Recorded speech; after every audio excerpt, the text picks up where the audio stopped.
Hey, welcome back to another session at Slim's Sunday School.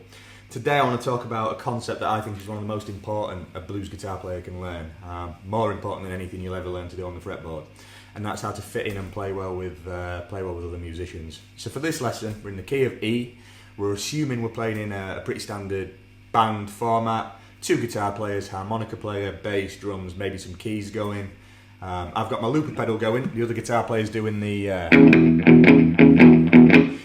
classic shuffle. So yeah, let's get stuck into it. So assuming we're in the key of E, the other guitar player's doing that shuffle.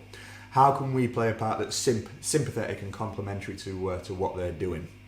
You can play your E7 chord in a number of different shapes up and down the neck. So I'll show you those now. When I edit the video, I'll put the chord charts in. You've got what I call the fat version of the chord here, which is very full and thick. A partial version of it here. You've got your D7 shape here. You've got your C-shaped version of the E chord here. A variation of it here, which I call a Magic Sam chord. I've heard that used a lot by a guy called Magic Sam, one of the main exponents of that West Side Chicago blues sound, so check him out if you don't know him. You've got this version here, and then you've got what I call the Freddie King chord here. And if you know Freddie King, you'll recognise it from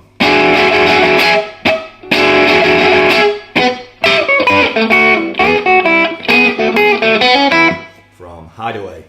And yeah, we can just use these chords, context dependent on what the rest of the band's doing, to make sure we're delivering a sound to the audience that's clear, that's sympathetic, and where each member of the band isn't competing for the same frequencies. So what I'll do, I'll show you how muddy that fat version of the chord can become when the other guitar player is playing that shuffle rhythm. Here we go.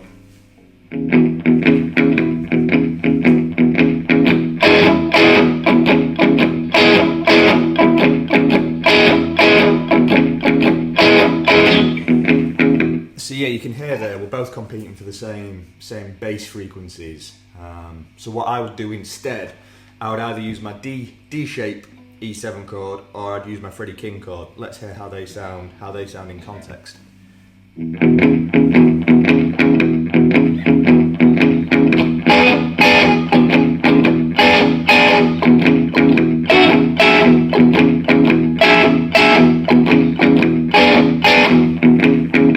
And you can hear that because those are very trebly in nature, they're up on the treble strings, we're not clashing with the other guitar player, and we're not competing for that bass frequency. The opposite's true, so when the other guitar player is taking a solo and he's up here, that's when I want to try and be as bassy as possible, just to free up that treble range and make sure that I'm not treading on what he's doing. So that's when I'd use the fat version of the chord, and I'd just be chugging away like, turn up.